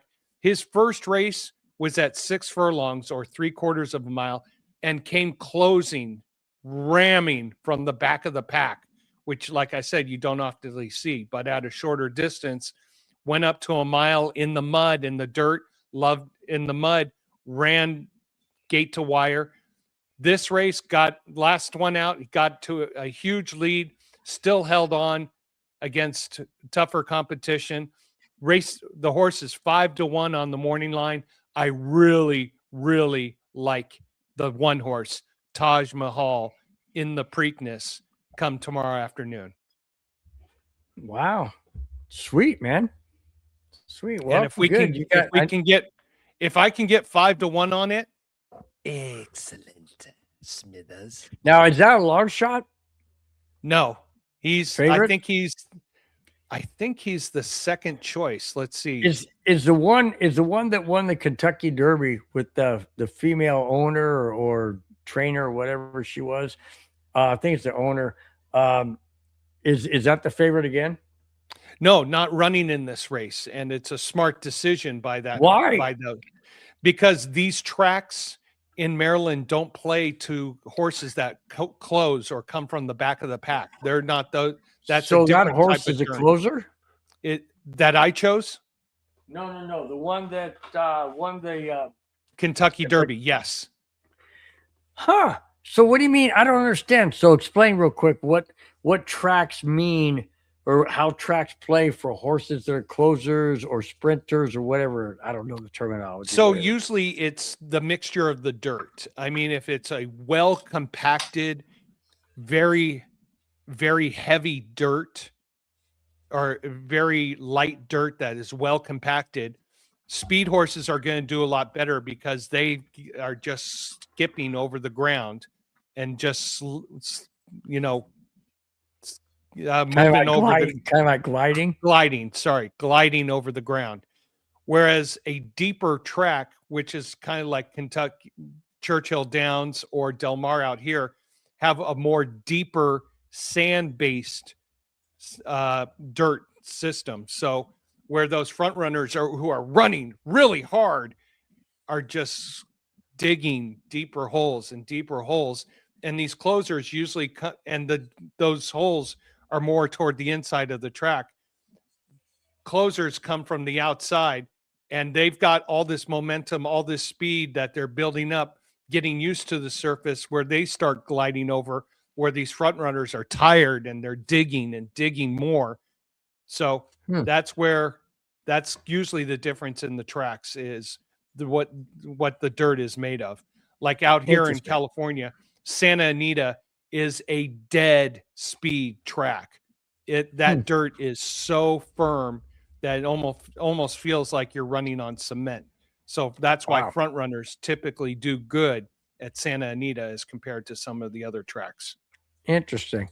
So, excuse me, Brad says, also, Bill, backtracking on the fact of listening to the Avs radio station while the Avs game is on my TV with the sound off, it's more exciting that way. That's what I do. I turn off the sound of the TV because I hate the neutral commentators because they always go against the Avalanche. And I listen to the Avalanche broadcasters. And to hear the reaction was insane in that game, that tying goal by McKinnon. And the spot that he put it in was over the left shoulder. Well, of course, it's going to look this way. So they put it on this side, which is right shoulder, but on the goalie, it was over here. It was just tucked in. It was a ridiculous shot. But it's Nathan McKinnon. It's Nathan McKinnon. I mean, only a few players in the National Hockey League could ever score like that. Maybe Connor McDavid. They're out of the playoffs. Maybe the guy, who's that kid from San Jose Sharks? What's his name? The 19-year-old kid. Oh, God. That kid's insane, too, man. That guy's phenomenal. I can't think of his name right now. Where's Jack Kenna? Exactly. If Jack was here, he would tell us for sure. But anyways, guys, that's a wrap on the show. Before we get out and exit out of here, one more shout out to our sponsor, Slugger Golf. Let's get to where is it? Style. That's where it is. Or maybe not. No. Where is it? Okay, I got it there. Oh, banners. I'm sorry. So there it is. So we got it's Sluggers Golf. One more time for you guys that hadn't seen this. Need to move the microphone out of the way. This is an actual NFL football. You see where it says Wilson? Look on the side, guys. National Football League. Okay? I'm not making this up. There's the felt inside, super soft. Oh my gosh, put your hand. I could use this as my own glove. I mean, this is super soft. It really is soft. It is a fantastic stitching all the way across. Look at the other side. It says what? Paul Tagliabue, commissioner. Look on this side, official NFL. There's the lacing, stitching is amazing. He will take an NFL football. He will take your own football. He'll take your own baseball glove. He'll take your own hockey. Let's say you have a hockey glove, whatever. He'll take whatever you want him to create and make into. He'll take a Tom Brady ball. Tom Brady ball. There you go. In fact, Paul. he likes it better deflated, so that way he doesn't have to deflate it himself. Tom Brady can send it to him that way. Perfect. But the bottom line is he will take.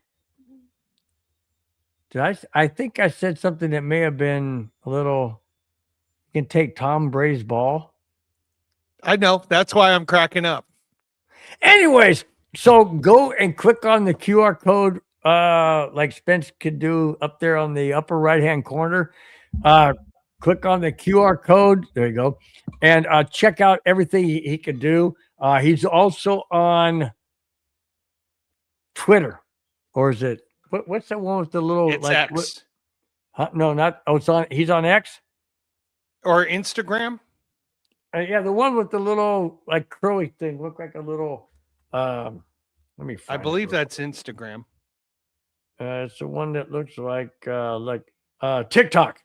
He's on okay. he's on TikTok. So go on TikTok, look up Slugger Golf, click on the QR code in the upper right hand corner, put the coupon, type in Bronco Buzz in the message section. You will get a discount on any purchase. Check out everything he does. The guy's amazing. Like I said earlier on, when the Philadelphia Eagles won the Super Bowl, a common friend of theirs that knew somebody on the Eagles organization got a hold of them. They sent Jeff Call, the owner of Slugger Golf, they sent him 75 official NFL footballs that he produced into head covers for the Philadelphia Eagles. So that's it, guys. That's where we are. Spence, go ahead and take us out with those in the chat, and we will check out of here on this Friday evening. Yep, the boss just texted and said, "Where are you?" So I gotta get going. But Victory Lap, I want to hear more stories about you at the casino. Tell us more. How'd you do at the craps table? Amen to you. Thank you for checking in with us, David Yonkin. Love his optimism for a 13-4 season. We're all for that. Denver Broncos for life 303. We need to go 4-2 to start the season. Agreed with you. Absolutely. Unhip Tiger 5207, 7-2 at the 10-week mark. Might be a little optimistic, but we'd love to see that. Thank you for being part of the show. Brad Heron, I knew I would. God, why do I keep Brad? I'm sorry, you're cracking up. Thank you for being part of the show. Appreciate all the compliments. Thank you for chiming in. Big E Bronco, thank you for chiming in. Hope you're doing well. Joshua, how you doing? Thank you for chiming in and appreciate everything. Raiders for Marty. Thank you for chiming in. Richie Rich, thank you for checking out our show. Appreciate everything. Jay Weaver, thank you so much for being a part of the show. Paul Costa, yes, my daughter's not giving me a kiss anymore. Hey, it happens. She'd grow up and it's like, Daddy, no. So anyways, and Ty Eagles, thank you so much for checking in. Everybody, have a great weekend. Enjoy yourselves. Bill, take us out. Guys, I'd like to have an extended exit, but Spence has got to get going. So, guys, have a fantastic weekend. Enjoy whatever you're doing. We will be here next Friday. Till then, guys, we have to go. We got to go. Talk to you next Friday. Bye-bye. Fast lane when I pass in the street, bag of money in the passenger seat. Tempo's been asking for me on the road from the west to the east. Way up, I might never come down, cause the coast's racking up the flight miles. So high, I might never come down, so what, this is my lifestyle.